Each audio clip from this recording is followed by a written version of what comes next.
Okay, our next exercise is going to be the jab cross kick. Now what we're going to do is we're going to get in staggered stance again, and Garrett's going to face this way. Now she's going to have her hands up, and what she's going to do is she's going to throw a jab, and then she's going to throw a cross. Now with the cross, just like she did there, we really want to emphasize our hip rotation. We really want to make sure we're working our core into this. So she's going to keep crossing, she's going to keep working her hips, okay? Now we're going to put it together. We're going to do the jab, the cross, and then we're going to add a front kick. There you go. She's going to go jab, cross, kick.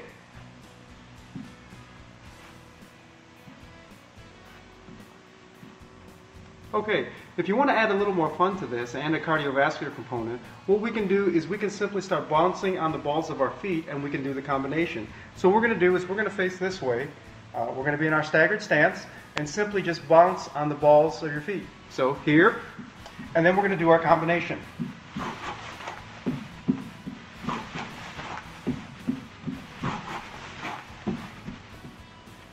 By simply adding this bounce, what you do is you actually increase your cardiovascular component. What happens is your heart rate gets up, your breathing increases, and ultimately you start burning more calories. Okay, our last exercise is going to be the Sidekick Jab Cross. So what we're going to do is we're going to face that way. Garrett's going to have her feet a little bit wider than shoulder width apart, and she's going to be nice and relaxed. She's going to have her hands up nice and tight, and what she's going to do is throw a side kick, and then a jab, and then a cross. Remember with the cross, like we talked about with the trunk twist, make sure that a pole is coming through the center of your body and you're just rotating around it. So we're going to do the side kick, the jab, cross.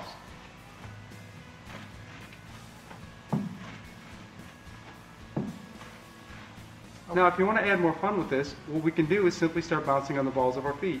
What we're going to do is look over here and start bouncing.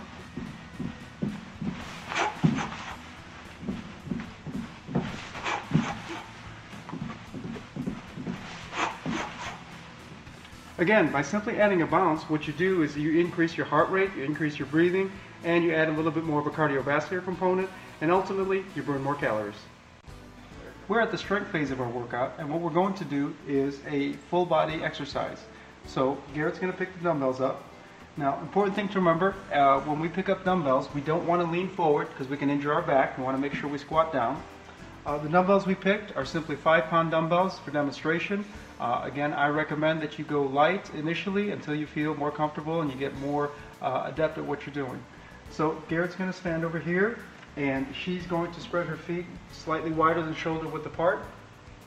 Then she's going to bring the dumbbells up to her sides here, and what she's going to do is she's going to squat down just a little bit and then press overhead. Nice fluid motion. Important thing to remember, you don't want to press out, you want to press them over your head. This is a whole body exercise because it is working every muscle group. We're working the legs, we're working the hips, the core, the shoulders, and the arms. Again, we're starting out not going too deep because we don't want any joint pain. If you feel any pain whatsoever, you don't go down any further. If you feel comfortable with this exercise, what you can do is go down a little bit further. So Garrett's going to come down and push up over her head.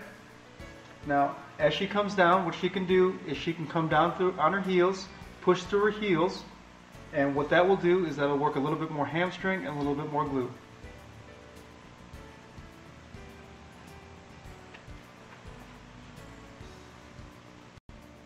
Okay, our next exercise is going to be Swiss ball squats. The reason we're using the Swiss ball is because this adds a little stability and it'll be a lot easier on the joints. So what Garrett's going to do is we're going to put the Swiss ball here, and then she's going to put it in the small of her back, and she's going to put her feet out just a little bit, slightly wider than shoulder width apart. Go ahead and put your feet out just a bit, and she's going to keep good posture. Her core is nice and tight, her hips are back, and she's simply just going to squat down a little bit. Again, core is nice and tight. When you're doing this, you should feel this in the quadriceps, the hamstrings, and the glutes. And we're just going down a little bit because we don't want to cause any joint pain. Okay, now if this is easy, and if you can do 2 sets of 10 to 15 with this fairly easily, what we can do is we can actually add some dumbbells. When you're doing this by yourself, put the dumbbells here in front of you so that way you can squat down and pick them up. And just put them to the side, and this should add a little bit more resistance. There you go. Posture is nice. Hips are back. If you want to, you can actually push through the heels. That'll work more hamstring and glutes. Now, if you want to add a little bit more upper body strengthening, she can actually put the dumbbells up in front of her, and she's going to squat down, and as she comes up, she's going to raise them to the front. What this does is makes a little bit more of a whole body. Again, we're working our legs and our core, and we're working the front part of our shoulders. Now, what we can do is we can put the dumbbells to the side, and she can work, extend them this way. This will work more of the lateral part of the shoulder.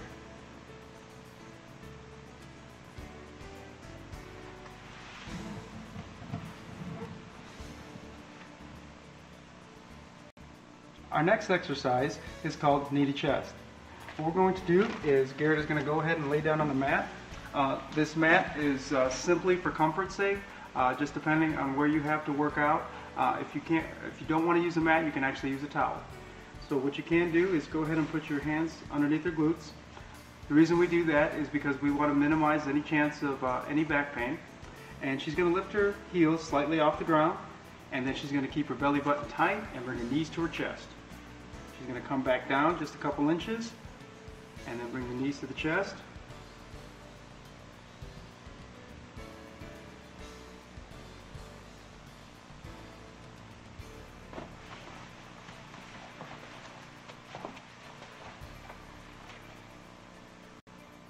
This will be our final exercise in our strength phase.